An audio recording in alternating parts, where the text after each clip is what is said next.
Sabay-sabay po nating basahin ang Mark chapter 4, verse 35 hanggang sa verse 41. Verse 35 ng araw ding yaon, ng gabi na, ay sinabi niya sa kanila, tumawid tayo sa kabilang ibayo. At pagkaiwan sa karamihan, ay kanilang dinala siya sa daong, ayon sa kanyang kalagayan. At mayroon siyang kasamang ibang mga daong. At nagbangon ang isang malakas na bagyo at sinasalpukan ang daong ng mga alon at anupat ang daong ay halos putik. At siya'y natutulog sa hulihan sa ibabaw ng putson at siya'y ginising nila at sinabi sa kanya, Guro, wala bang anuman sa iyo? Mapahamak tayo. At gumising siya at sinawaya ang hangin at sinabi sa dagat, Pumayapa, tumahimik ka, at tumihimpil ang hangin.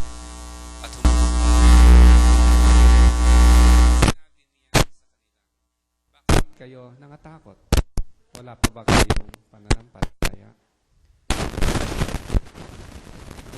At sila'y, sino nga ito? Pati ang hangin at ang dagat ay tumatalima sa kanya. Dakilang Diyos, ang hiling po namin ay basbas mo sa iyong banal na salita. Tulungan mo po kami. Maunawaan ang iyong salita at ngayong umaga magkaroon po ng tamang kahulugan ang iyong salita sa amin. Nawa ay makilala ka namin, Jesus. Tutuhanan bilang Diyos at sa iyo po namin ipagkaloob ang aming mga buhay. Ito po ang panalangin namin sa pangalan ni Jesus. Amen. Makakaupo na po tayo. Okay. Parang umuungol kanina yung mic no? Dalawa kasi ata yung mic dito. Baka yung isa dapat patayin. Para hindi umuungol, no? Umuungol kanina. Sige. Magandang umaga po. May tanong na iniwan dito yung mga alagad, no? Natakot sila ng labis at namangha dun sa mga nangyari. At sabi nila sa isa't isa, anong klaseng tao ito? Huh? Pati hangin at lawa ay sumusunod sa inuutos niya. Ang tawag sa tanong ito ay rhetorical question. Ito yung tanong na hindi mo naman kailangan sagutin pa. No? Ito'y tanong na nagbibigay diin sa isang pahayag. Sa pagkakataong ito, nagkaroon sila ng enkwentro kay Jesus. Nakita nila si Jesus hindi siya ordinaryong tao. Gaya ng sinabi ng Biblia, siya ay nagkatawang tao. Pero siya ay Diyos. At sa pagkakataong iyon, nakita nila itong mga katotohanan ito.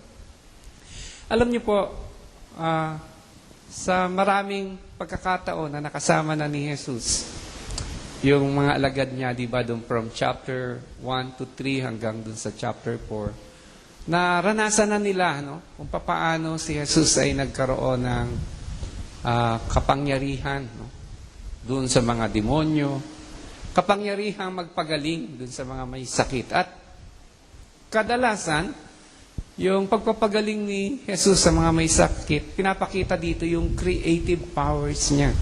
No, kasi yung bulag, mula pinanganak, biglang nagkaroon ng mata, no? May nangyari at nakita nila tong creative powers. And sa pagkakataong ito, na nung chapter 3, tinawag sila ng Panginoon para makasama niya. Ito yung pagkakataon na gustong palakasin ng Panginoon.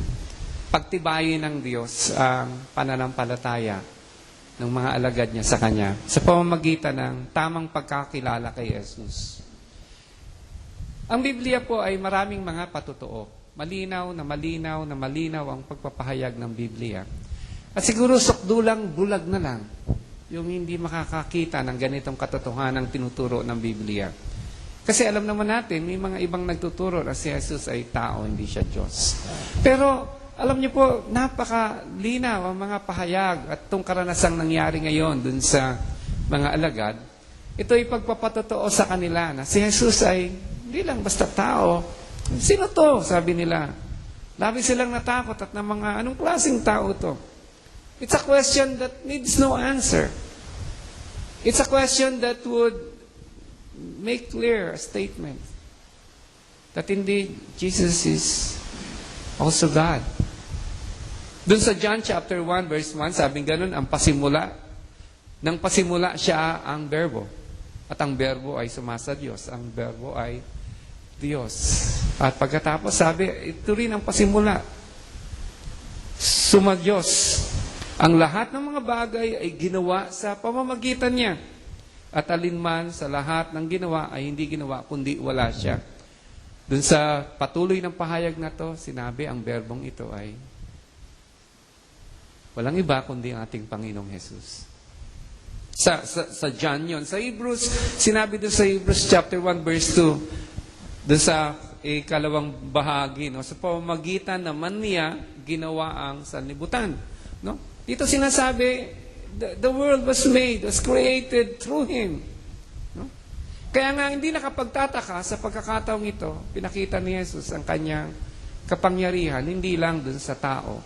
Hindi lang dun sa mga bagay na alam nating kumikilos, humihinga sa tao, no? Sa mga paligid ng tao, kundi maging dun sa mga bagay na nilikha. Pinakita niya dito ang kanyang kapangyarihan. Dun sa Colossus chapter 1 verse 16, sabing ganon, sapagkat sa kanya nilalang ang lahat ng mga bagay sa sangkalangitan at sa sangkalupaan, ng mga bagay na nakikita, mga bagay na di nakikita, maging mga luklukan o mga pagsakop o mga pamunuan o mga kapangyarihan, lahat ng bagay ay nilalang sa pamamagitan niya at ukol sa Kanya. Dito pinapakita sa atin ang pagiging Panginoon, Jesus sa lahat. Maging si Pablo, tinuro niya dun sa unang Korinto 8:6, sinabi niya, ngunit sa ganang akin ay may isang Diyos lamang, ang Ama, nabuhat sa Kanya ang lahat ng mga bagay at tayo ay sa Kanya. At sinunod ni Pablo, at isa lamang Panginoon, si Jesucristo, nasa pamamagitan niya ang lahat ng mga bagay at tayo ay sa pamamagitan niya. Dito sa pagkakataong ito, sa salaysay ni Marcos, pinakita niya, hinayaan maranasan ng Panginoong Yesus sa isang mas malawak, mas malaki na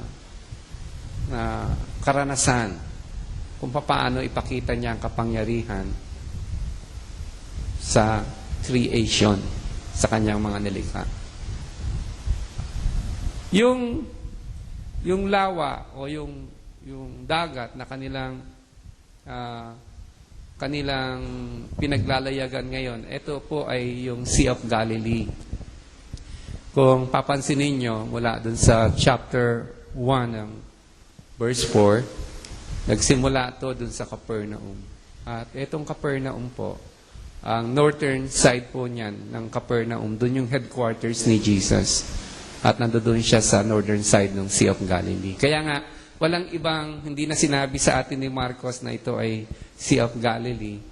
Pero doon po nangyari itong storyang ito. Kaya ako sinabi yan kasi mamaya magpapakita natin na yung lugar mismo, kasi mababa siya, napapaligidan siya ng maraming mga bundok. Kaya natural event, isa sa mga kakaibang sitwasyon dun sa lugar na yon ay may mga ganitong pangyayari. Na yung hangin mula dun sa north, no, galing sa bundok, bababa yan at parang minsan may velocity, maabot ng parang bagyong Yolanda yan 100 kilometers per hour. Kaya na-stir up yung tubig, yung hangin, lalo na pag winter, malamig yung hangin at yung tubig ay hindi malamig, mainit. Kaya nagkakaroon ng surge, no? Kaya ito yung lugar na kung saan nangyari itong mga bagay na ito. At dito sa pagkakataong ito, no?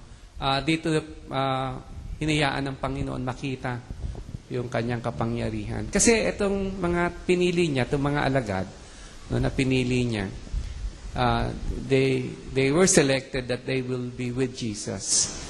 At dahil kasama nila si Jesus, mararanasan nila first hand paano yung maging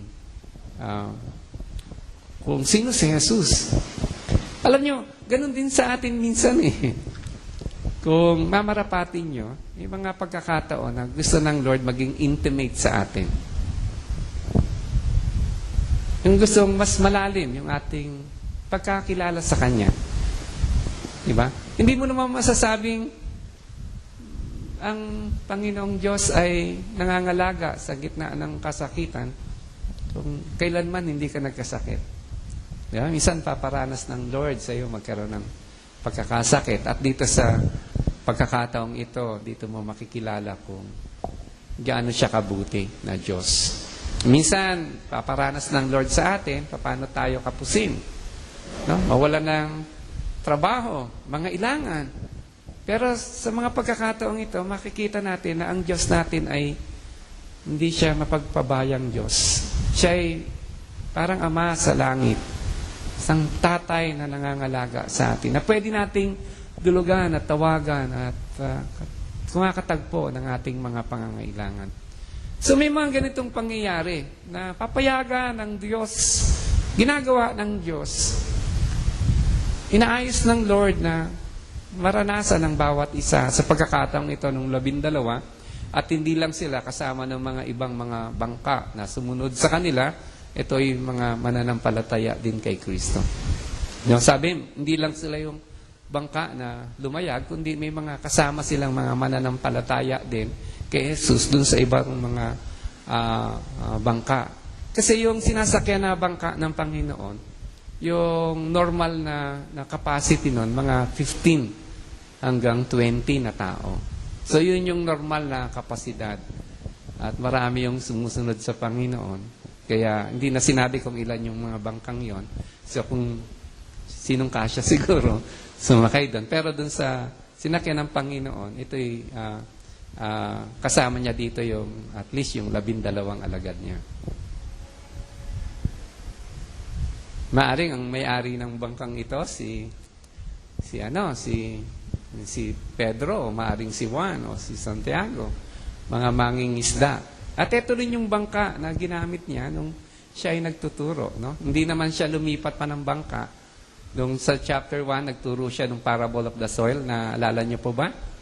No? At marami siyang mga talinghagang tinuro doon. At pagkatapos ng buong araw ng pagtuturo, kita niyo parang hectic na hectic yung schedule ng Panginoon. Pagkatapos ng buong araw, yun, nagyaya siya sa mga alagad niya na lumipat sa kabilang bahagi ng lawa. Yung Sea of Galilee, kasi alam niyo naman na marami sa mga alagad ng Panginoon. Sabi nung iba, sigurado tayo sa 4 mangingisda kasi sinabi si John, si Andrew, si Peter, at saka si James, no? Malinaw na sinabi mangingisda sila, pero may mga nagsasabi, maaring yung iba kasi nakatira sila dun sa Capernaum. Marami sa mga alagad ng Panginoon na doon sa vicinity nun. Ang malayo lang, pinakamalayo na lugar na pinagtirhan ay si Judas, no? Pero halos sila nandoon sila sa part na yon ng Galilee. So, marami sa kanila mangingisda. Sabing gano'n, at least, mga 7 silang mga mangingisda. Kung sino yung iba, hindi naman in-identify sa Biblia. At itong Sea of Galilee, kasi nga yung lugar na to, napapaligiran siya ng bundok eh.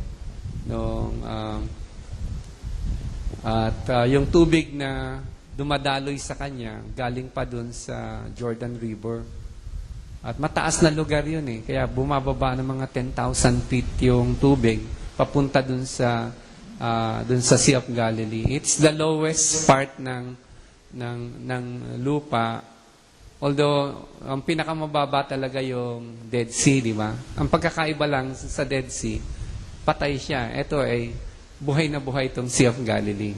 Ibig sabihin, itong lugar na to ay talagang namumutawi sa mga isda. Nalala nyo minsan nang huli sina Pedro at muntik nang mapunit yung kanilang lambat. Kasi may mga algae daw na nakatira dito sa dagat na ito, sa lawang ito. Hindi naman talaga siya dagat, kundi lawa, parang Taal Lake, no? Ang size niya nasa 20 kilometers by 12 bata. Parang ganun lang kaliit yan, no? Pero ang tubig niyan ay fresh. At hanggang ngayon, sa panahon daw natin ngayon, ito yung pinagkukunan pa ng tubig ng Israel. No?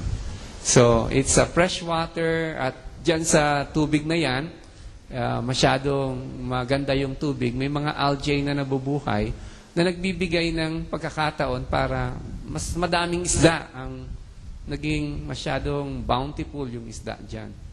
Kaya nga, hindi tayo nagtataka doon sa mga kasama ng Panginoon nung naging headquarters niya yung Capernaum, nung siya'y nangangaral. Marami sa kanila nasa areang ito at marami sa kanila ay mangingisda. No?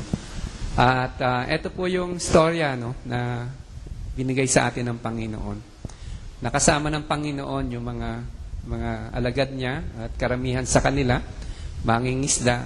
Dumako sila sa pagkakataon na sinubok sila dun sa lawa ng Galilee, the Sea of Galilee. May mga nagsasabi na ang pinaka-dangerous na months dun sa Sea of Galilee, hanggang ngayon yung winter time. Kasi pag winter, pagka yung taglamig, malamig masyado yung tubig na hangin na umihip sa lawa. At dahil malamig yung tubig at medyo mainit yung tubig ng lawa, talaga nagbibigay ito ng kondisyon para sa mga ganitong hurricane or warning o kagaya dun sa nabasa natin, biglang paglakas ng hangin, bukso ng hangin, at pagtaas ng alon sa tubig. At dito sa nabasa natin sa verse 35, ito yung tinatawag na yung mapayapa ang lahat. Sabing ganun, that very day, when the Lord went down by the Sea of Galilee and began to teach. Alam niyo, ito yung araw ito yung kasama nung araw na nagturo siya ng parable of the sower. No? Ito yung araw na yun nung gumabi na at yung mga tao ay uwi na nila. Si Jesus at ang kanyang alagad ay sabi, pupunta sila dun sa kabilang lawa. Gusto ko makita nyo yung picture. Nasa northern or northwestern side sila nung Sea of Galilee. Northeast pala sila. West? West sila. West sila ng Sea of Galilee. At pagkatapos ng isang busy araw, lumipat sila papunta dun sa west. At dun sa lugar na yun, yung paglilipatan nila, mas konti yung tao doon. It's not, walang mga masyadong maraming tao. So I think it's a call for Jesus to, ito yung panahon na we go there and have some rest. At dito sa pagkakataong ito, sa verse 36, nung pinakita sa atin dito na nung sila ay iniwan na nila ang mga tao at sumakay sa kanilang mga bangka na nilulunanan, upang tumawid, si Jesus ay nakatulog dun sa verse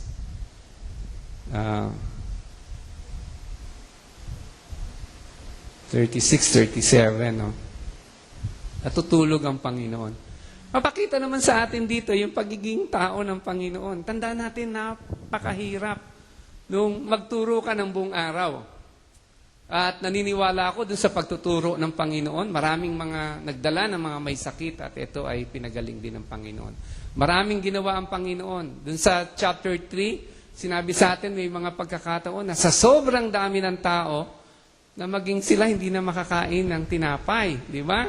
So ito yung gano'ng kahektik ang schedule ng Panginoon. Kung sakaling tayo may ginawa ng isang bagay na pagod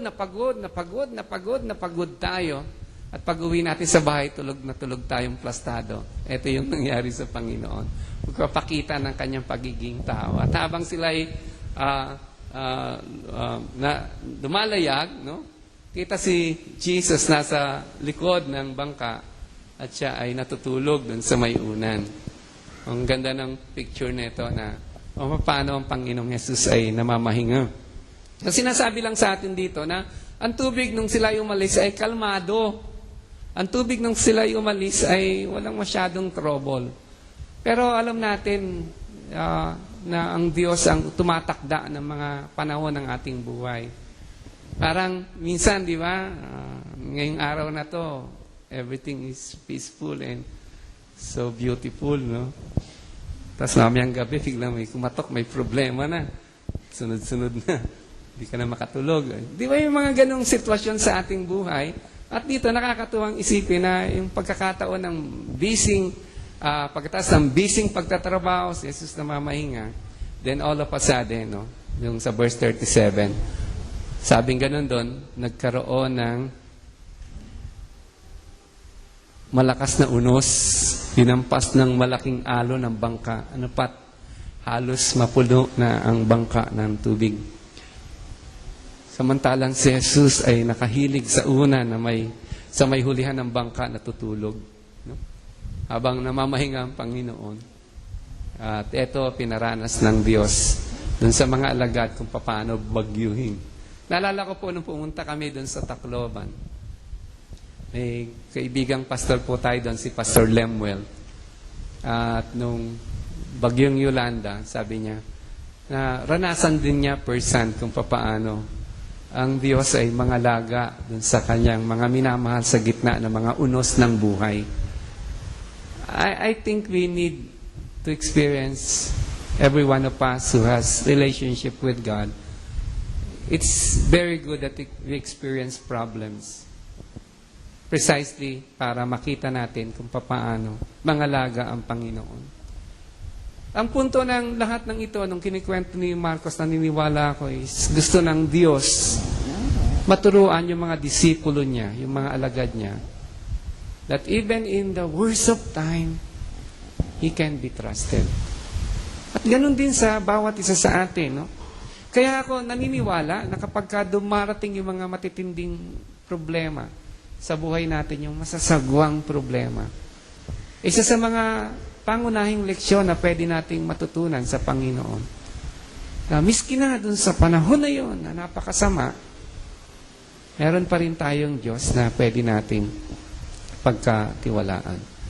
Nung dinescribe ni Matthew itong nangyari dito sa Mark, kasi itong Mark chapter 4, may parallel story po to, may kasamang kaugnay na istorya na kinuwento din ni Mateo. Nasa chapter 8 yan. At saka ni Lucas sa chapter 8 din.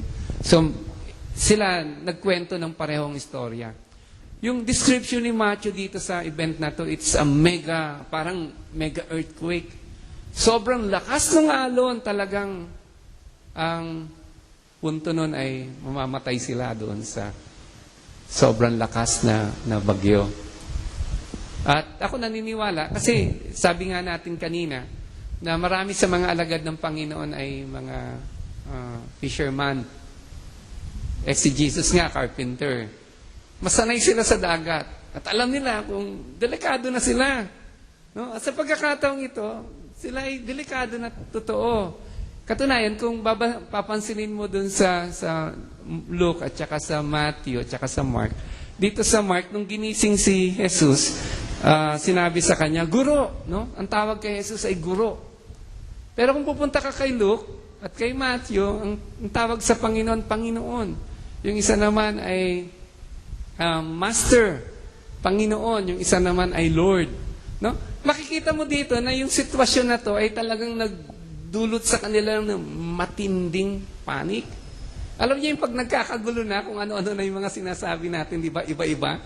Hindi na organized speech yan. Hindi na yan yung pare-pareho yung inyong nasa isip, kung ano yung biglang dumating sa isip nyo. And ito yung sitwasyon nila, and the danger was so real that their hearts are in total panic.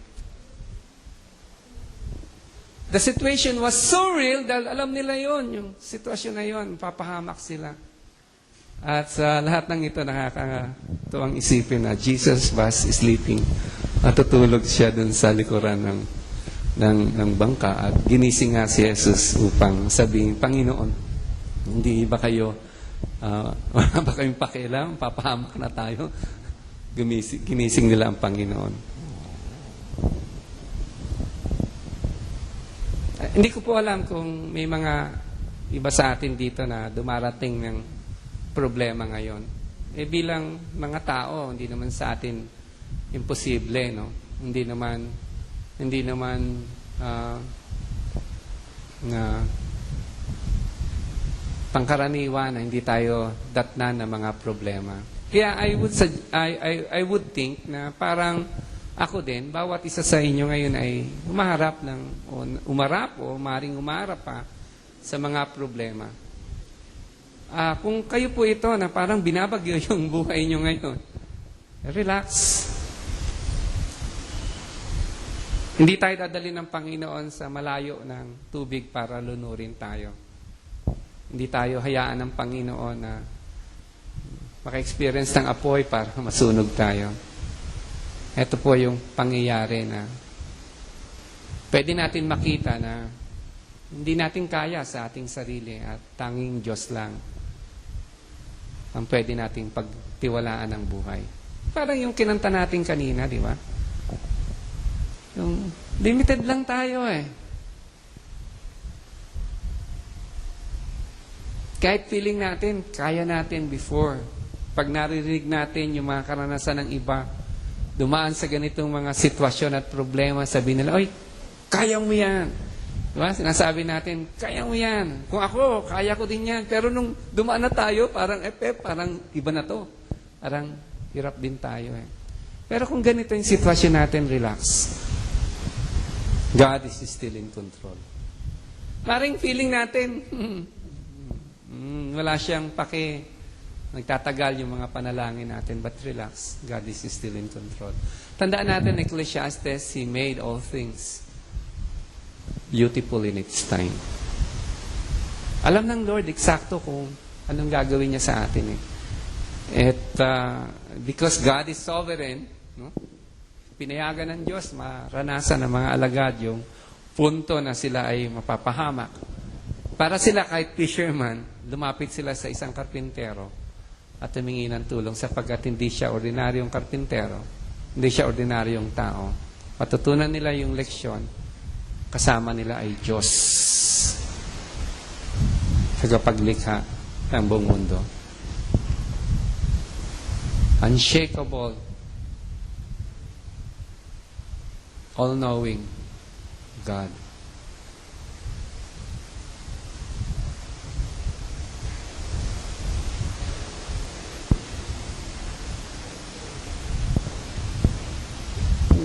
Naalala ko nung minsan, itong mga alagad, nung nagpaliwanag ang Panginoon, pagkatas niyang pakainin ng tinapay, yung 5,000, at sinabi ng Panginoon doon sa pinakain niya ng tinapay, malibang kakainin niyo yung aking laman at iinumin yung aking dugo, hindi kayo makapasok sa kaharian ng Diyos.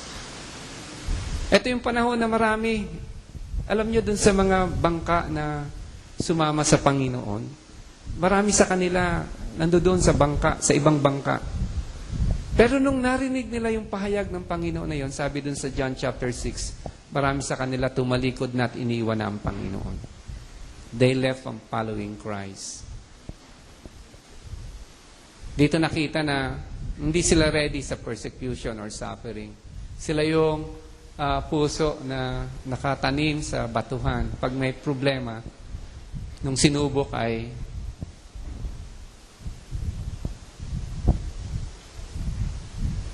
iniwan na ang Panginoon. Kasama sila dun sa mga ibang bangka na nandoon. Kaya nga sinasabi sa atin dito, sa mga pagkakataon na kita natin wala tayong magagawa. Isa lang ang pwede natin talagang lapitan ang Diyos. Isa lang ang pwedeng pagkatiwalaan ng buhay, ang Diyos. Wala nang iba. At napakaganda nung ginising nila ang Panginoon, sinaway ng Panginoon yung hangin, sinaway ng Panginoon yung alon.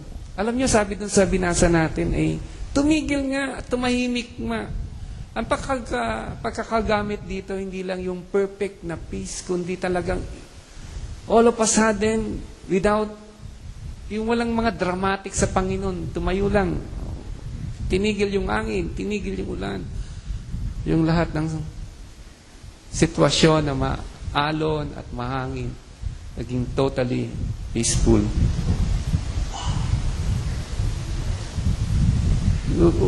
When God, Jesus, spoke His word, creation listened. And they obey. Because Jesus is truly Lord. Isang taong sukdulang bulag sa kanyang reliyon ang hindi makakita ng ganitong katotohanan at pagpapahayag sa Biblia na si Jesus ay anak ng Diyos at siya ay Diyos. Siya ay may kakanyahang kagaya ng Diyos. Kaya nga sa pamamagitan ng salita niya, miski yung hangin, tumigil bigla at yung alon, biglang naging mapayapa. Alam nyo, pagka sa normal lang na pagtigil ng alon, may mga side effect pa yung alon eh. Balik-balik pa ng konti. Dito yung sa pagkaka-describe dito sa atin nung sinabi ng Panginoon ng kanyang salita. Psst. Total peace. Kaya, may isang tanong na binigay ang Panginoon dun sa kanyang mga alagad. Pagkatas ng ito, wala ba kayong pananampalataya?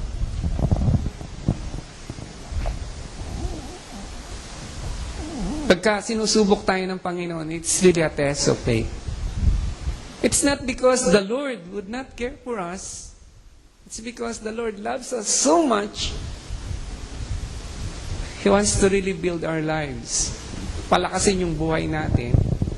Para sa ganun, matutunan natin magtiwala sa Kanya. Hindi dun sa mga bagay na nakikita lang natin, kundi sa Kanya mismo. Sa Kanyang salita.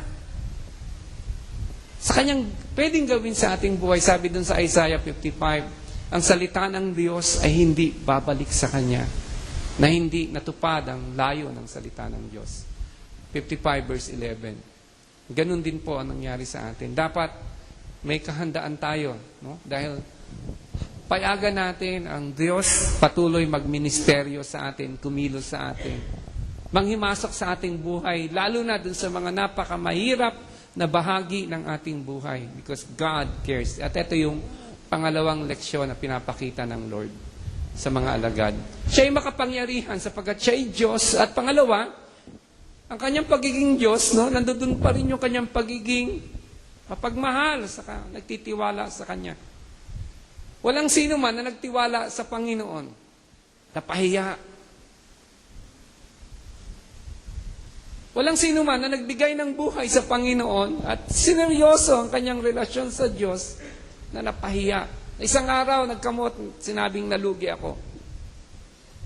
Isang araw nagsisi sapagkat siya ay nagtiwala sa Panginoon. Sabi ni David, ako ay bata noon, ngayon matanda na. Pero kailanman, hindi ko nakita. Ang isang taong matuwid, pinabayaan ng Diyos. Maging ang kanyang anak, manghingi ng tinapay. Hindi mapagpabaya ang Diyos. Kaya nga, mangapit tayo sa pagtitiwala sa Kanya.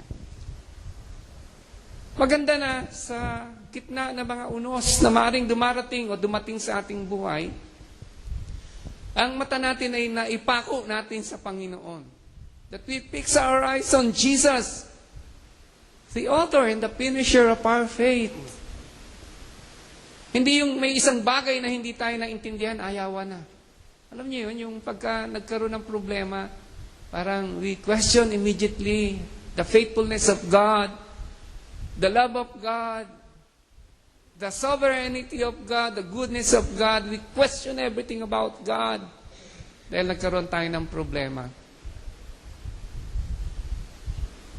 It's better that in the midst of the storm of life, lumapit tayo sa Diyos, pagpakumbaba, tanggapin natin ang pwede niyang gawin sa ating buhay.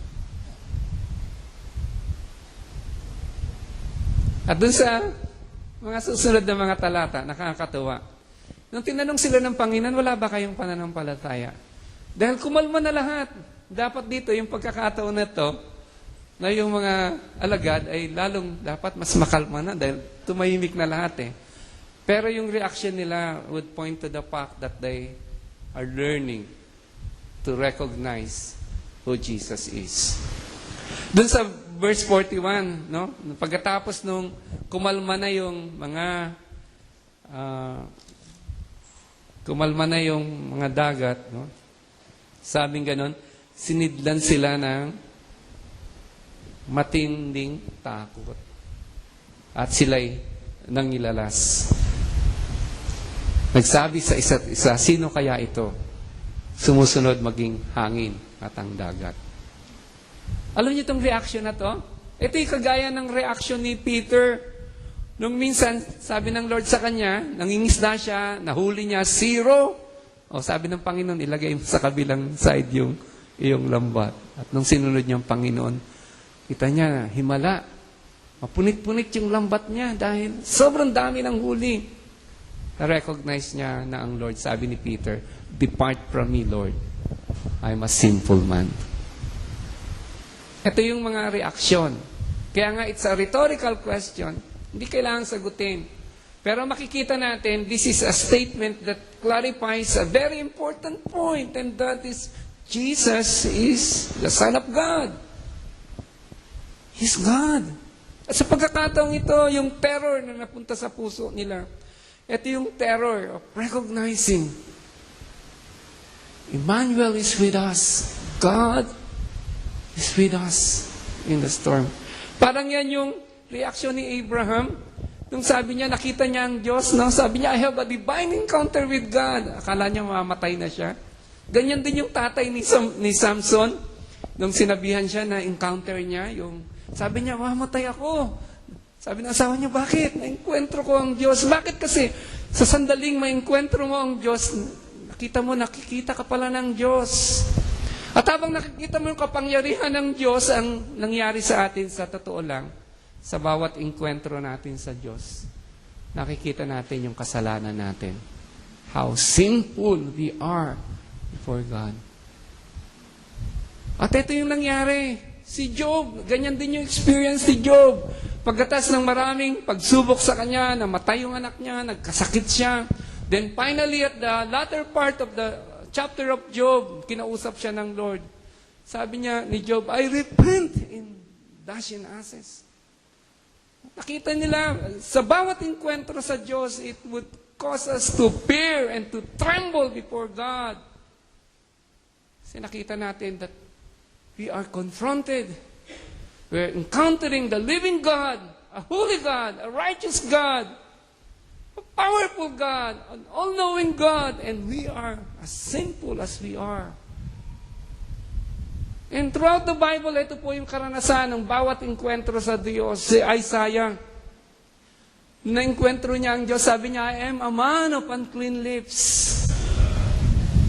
Madumi ako, Panginoon. Ganyan din si Ezekiel, nakita niya sa vision ng Panginoon, I'm a sinful man. Ganyan din si Daniel. They were slain before the presence of God. At maging sa last part ng book ng Bible, yung Revelation. When John saw the vision of Christ, he fell like dead. This is a proof of our encounter with the true God. We recognize our true essence. Biglang hinubaran tayo ng Lord. Nawala yung lahat ng yabang at pagmamalaki sa sarili at nakita natin that we are in the presence of a divine God, a loving God.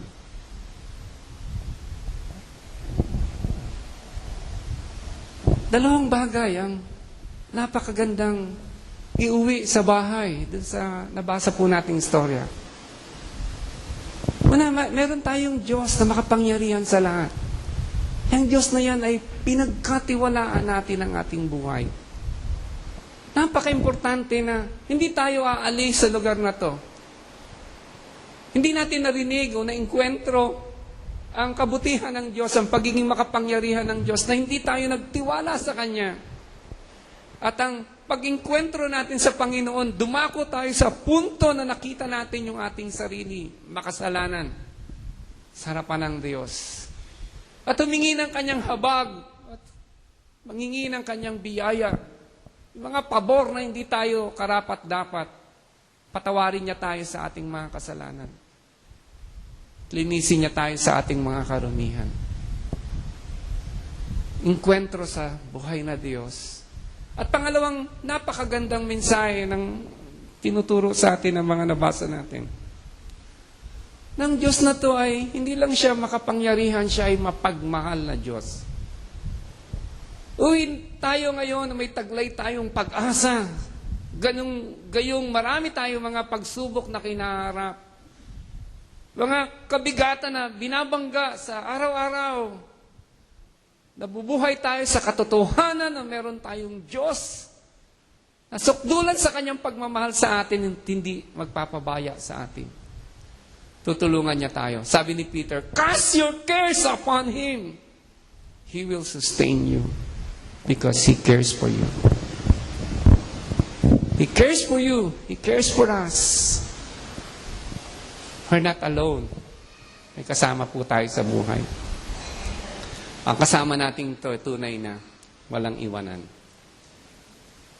He will never, never, never, never, never leave you nor forsake you.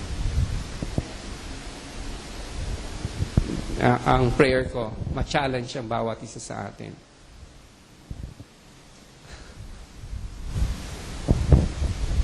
To grow in our relationship with this God. Makilala natin siya. Napagyaman natin yung ating pakikipag-relasyon sa Kanya. Payagan natin siya masok sa ating buhay.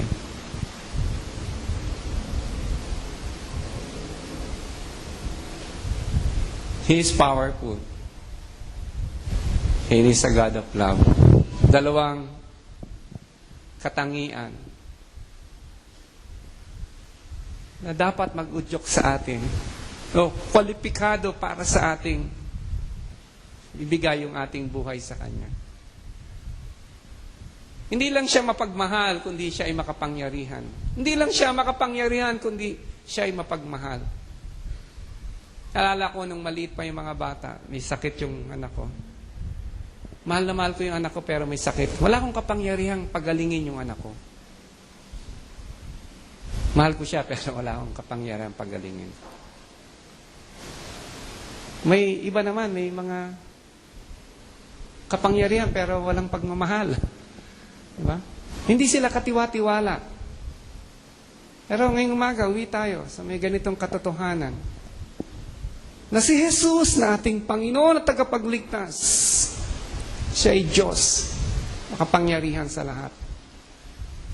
Siya yung Diyos, nagmamahal sa bawat isa sa atin. Hindi magpapabaya sa atin. That this God also cares for each one of us. Let's pray. Dakilang Diyos, maraming salamat po. Sa araw na ito, salamat sa iyong salita. Nawa ang iyong salita maging buhay sa amin.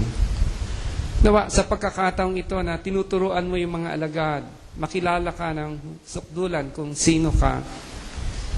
Dumako din po sa aming mga puso. Yung ganitong katotohanan, makilala po namin kayo kung sino ka. Salamat, Panginoon. We give you honor, we give you glory. In your name we pray. Amen. Ngayong umaga po ay meron po tayong communion. We will take the bread and drink the cup. Ang lahat pong ito ay representante ng ginawa ng Panginoon sa atin. Yung tinapay, yan po ay nagpapahayag ng katawan ni Jesus. Nabayubay dun sa krus ng Kalbaryo, nagdanas ng hirap at sakit, namatay para sa pagbayaran yung ating kasalanan. Yung katas ng ubas, nagre-representa ng dugo ng Panginoon. Tutugtog po ang worship team. Anyayahan po natin si Brother Raddy at saka si Brother Romy na i-distribute yung elements. Habang pinapasa po yun, nawa ito yung pagkakataon. Samantalahin po natin makipag-usap tayo sa Diyos. Usapin natin siya. Kilala po tayo ng Lord. Walang natatago sa Kanya. Let's open our hearts to our God and just love Him this morning as we remember His love for us. At kung may mga pagkakataon na may struggle tayo sa ating buhay o kasalanan na dapat ipagpatawad, let's humbly come to God and ask for His forgiveness. Let's do this, church. In Jesus' name, amen.